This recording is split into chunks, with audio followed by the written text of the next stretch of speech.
Hi folks, Rubber Mold Man here with my next video on how to make your own concrete statuary. This video is going to focus on how to use rubber only molds such as this. I sell quite a few different styles of these. I have a few on eBay and I'm going to have a bunch more once I get my website up, which hopefully won't be much longer. I explained in an earlier video, rubber only molds work fine as long as they're a smaller size. Like this one's a perfect size. This turtle over here, I brought this statue to show. That's about as big of a rubber-only mold as I would recommend. After that, they just get too hard to use, and then you need to go with the fiberglass. But a rubber-only mold such as this is just fine. You can see it's nice and firm, holds its shape pretty good. Not a problem there at all. Remember that you can get these same molds with the fiberglass backing if you prefer. I just have a lot of folks that seem to like the rubber-only molds. The only real difference between this style mold and the same mold with a fiberglass backing is the price. They both make the exact same statue. They both work fairly easy. The rubber only mold is usually half to a third the price of the same mold with a fiberglass shell around it. So other than that, there's really no difference. But what I'm going to do in this video is show you how to use a rubber only mold to make a statue. And it's actually fairly simple. Now, in one of my other videos, I explained the proper mold release. Obviously, if we're pouring in plaster, we just use water. In this case, though, I'm going to be casting in concrete, so I use the proper mold release, which is the mixture of castor oil diluted in rubbing alcohol. And again, I have it in a spray bottle here. You just literally spray the entire inside. You can actually flip this inside out if you want to make sure you're getting it coated in there, but I know it's good. You get that all inside there. I like to actually put a little water in there, rinse it out just to get the excess out. And then normally I would let it sit for 3-4 minutes just to let it all drain out. Now for the sake of this video I don't have time, so we're just going to go right into it. Now there's no real one exact way how to use these. I'm going to show you the way that I learned how years ago for a rubber only mold, and that is you just put them in sand. In this case I got one of my kids' beach buckets, which they love me using. And I just have it with sand inside. Now you can use a box, a crate, whatever you want, but whatever fits the mold. I figured this bucket shape is pretty good shape for this. I put sand in there. It's slightly moistened so it'll hold its shape.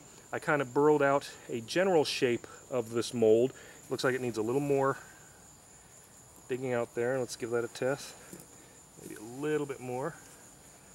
And then when the mold sits most of the way in there, like that, that's pretty good. We just kind of push some of that sand back down around without crushing it in. We want the mold to hold its shape. We want just the weight of the sand to hold the mold. We don't want to push it. Now I have a little dry sand here, which I just kind of pour around up here just to make sure that it retains its shape the way it's supposed to. Right around here. A little more around there. And it doesn't have to go right to the top with these rubber only molds. They're made thick enough that they'll still hold their shape at the top of the mold, or what is actually the bottom of the piece when you make it. Now I like to take a bit of that water again and just lightly moisten that to make sure the sand kind of stays in shape, because we are going to shake this a little bit and we don't want that dry sand moving everywhere. And that's pretty much it. Your mold is now ready to go. Just double check inside that you don't have anything inside of it that's fallen in. Make sure it's the right shape from how you remember. We're good to go. Now in this case we're going to, like I said, cast in cement. I went ahead and made up a little batch ahead of time here. This is the mix that I talked about in my last video. That is 1 part Portland cement, 2 parts sand, and 1 part gravel with enough water in it to give it this kind of creamy effect here. Now again, there's no set rule. You can do a thicker amount of type of cement if you want. I prefer this creamier mix. I find it a lot easier to work with. So basically you just mix it up. And again, don't forget, you don't need special equipment. I just did this little batch by hand, but for the most part you would want to mix in a bucket with a drill and a mixing paddle, the kind you use for mixing paint. You can also do it on a very large scale. Like at my shop I use a big 75-gallon trough with a great big drill that I got for 50 bucks and a great big paddle. That mixes up more cement than a big cement mixer can in half the time. And it makes a nice creamy mix like this with the right amount of water. So get this stick out of the way here. I just have this little cup. And I'll just kind of show you here. I'll just scoop in and show you. That's like we're going for a nice I call it like runny oatmeal or a nice cream of wheat consistency. You can see that the sand and gravel are nice and blended in there with the cement. And you notice I have the gloves on. This is the part you definitely want gloves on because the cement will dry out your hands real fast. And it's kind of a mess, but that's okay. So anyway, we just scoop in there, making sure that that's been stirred up if it's been sitting for a little bit so that we get enough of the aggregate. And we literally just pour it right on in there. We fill it up about 2/3 of the way. And then we just wiggle, wiggle, wiggle, wiggle, wiggle. I think that's the song my kids sing now. I don't know. Just give it a little shake back and forth. I mean, you might be able to see on camera there a few little air bubbles come up. And then we add a little bit more. Give it a little shake. My table here is very crooked and wobbly, so I don't have this perfectly level, but I'm trying to do my best. A little bit more. A little bit more of a shake. And then a little bit more. Now at this point, I let it sit for about, I'm going to say 15 minutes. Some water usually will separate from the mix and sit on the top. In that case, you just tilt this just a bit so that the water runs off, and then you can add a bit more of your thicker cement mixture. Then you make sure it's topped off. Usually it's a little thicker at the top after it's sat for about 15 minutes and you got the water off. Then you wait maybe an hour. It's going to depend on how hot it is, but you give it a little time to wait. And I apparently forgot my little trowel here. But all you would do then is take a trowel or a little putty knife, it just depends what you want to use, and you just smooth off the, what is the bottom of your piece, but you pour it up here to be the top here. You just scrape it down and make a nice smooth bottom, and then you just let it sit. In concrete's case, you want to let it sit for at least 24 hours. If we were doing this in plaster, an hour, and you're ready to go. That's the one nice thing about plaster, is that it doesn't take long at all to set up. Bad thing about plaster, of course, is it is not strong.